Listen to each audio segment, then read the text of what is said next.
ଖୋଳ ବି ବଜାନ୍ତି। ହଁ ଖୋଳ କୀର୍ତ୍ତନ କରନ୍ତି। ହଁ କୀର୍ତ୍ତନ କରୁଛୁ କେବେ ଯାଆନ୍ତି ନା କ'ଣ?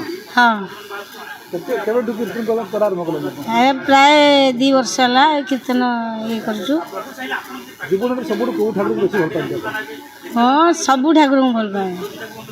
ରାଧାକୃଷ୍ଣ, ଜଗନ୍ନାଥ, ତାରିଣୀ, ମଙ୍ଗଳା। ଆଜି ଶାରଦୀ ବାବାଙ୍କର ଝିଅ ହେଉଛି। ହଁ ସିଏ ବି ସବୁ ଠାକୁରଙ୍କୁ ମୋର ଭଲ। ଶାରଦୀକୁ କେତେ ଭଲ ପାଆନ୍ତି? ହଁ ସାରଥୀ ବାବୁ ଭଲ ପାଉଛି। ଆପଣ ସେ ତ ଗୋଟେ ଆଉ ସାରଥୀ ସମସ୍ତେ ଗୋଟିଏ। ଠାକୁର ହେଉଛନ୍ତି ସବୁ ଗୋଟିଏ, ଖାଲି ଅବତାର ହେଇଛନ୍ତି। ସବୁ ଠାକୁର ସେମିତି ଗୋଟେ। ଶାରଦୀ ବାବା କେଉଁ ଅବତାର?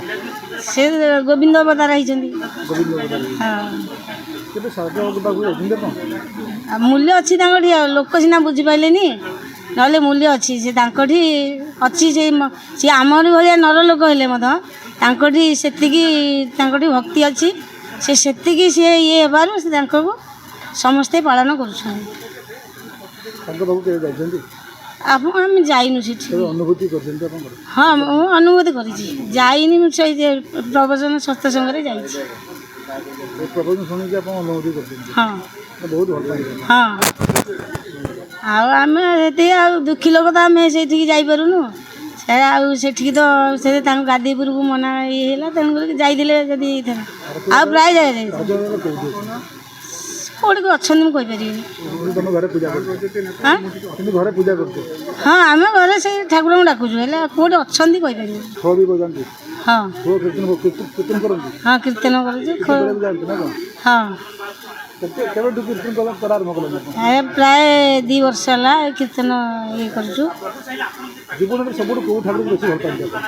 ହଁ ସବୁ ଠାକୁରଙ୍କୁ ଭଲ ପାଏ। ରାଧାକୃଷ୍ଣ, ଜଗନ୍ନାଥ, ତାରିଣୀ, ମଙ୍ଗଳା। ଆଜି ଶାରଦୀ ବାବାଙ୍କର ଝିଅ ହେଉଛି। ହଁ ସିଏ ବି ସବୁ ଠାକୁରଙ୍କୁ ମୋର ଭଲ। ଶାରଦୀକୁ କେତେ ଭଲ ପାଆନ୍ତି? ହଁ ସାରଥୀ ବାବୁ ଭଲ ପାଉଛି।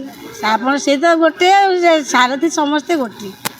ଠାକୁର ହେଉଛନ୍ତି ସବୁ ଗୋଟିଏ, ଖାଲି ଅବତାର ହେଇଛନ୍ତି। ସବୁ ଠାକୁର ସେମିତି ଗୋଟେ। ଶାରଦୀ ବାବା କେଉଁ ଅବତାର? ସେ ଗୋବିନ୍ଦ ଅବତାର ହେଇଛନ୍ତି। ଗୋବିନ୍ଦ ଅବତାର। ହଁ କେବେ ଶାରଦୀ ବାବାଙ୍କ ପାଖକୁ ଯାଇଛନ୍ତି ଆପଣ? ଆଉ ମୂଲ୍ୟ ଅଛି ତାଙ୍କଠି, ଆଉ ଲୋକ ସିନା ବୁଝିପାରିଲେନି, ନହେଲେ ମୂଲ୍ୟ ଅଛି। ସେ ତାଙ୍କଠି ଅଛି। ସେ ଆମରି ଭଳିଆ ନର ଲୋକ ହେଲେ ମଧ୍ୟ ତାଙ୍କଠି ସେତିକି ତାଙ୍କଠି ଭକ୍ତି ଅଛି। ସେ ସେତିକି ସିଏ ଇଏ ହେବାରୁ ସେ ତାଙ୍କୁ ସମସ୍ତେ ପାଳନ କରୁଛନ୍ତି। ତାଙ୍କ ପାଖକୁ କେବେ ଯାଇଛନ୍ତି? ଆମେ ଯାଇନୁ ସେଠି। କେବେ ଅନୁଭୂତି କରିଛନ୍ତି ଆପଣଙ୍କର? ହଁ ମୁଁ ଅନୁଭୂତି କରିଛି। ଯାଇନି, ମୁଁ ସେଇ ପ୍ରବଚନ ସତ୍ସଙ୍ଗରେ ଯାଇଛି।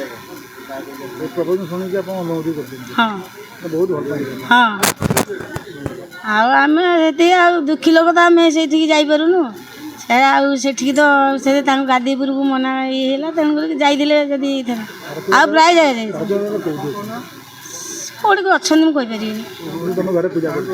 ହଁ କିନ୍ତୁ ଘରେ ପୂଜା କରୁଛ? ହଁ ଆମେ ଘରେ ସେଇ ଠାକୁରଙ୍କୁ ଡାକୁଛୁ, ହେଲେ କେଉଁଠି ଅଛନ୍ତି କହିପାରିବିନି।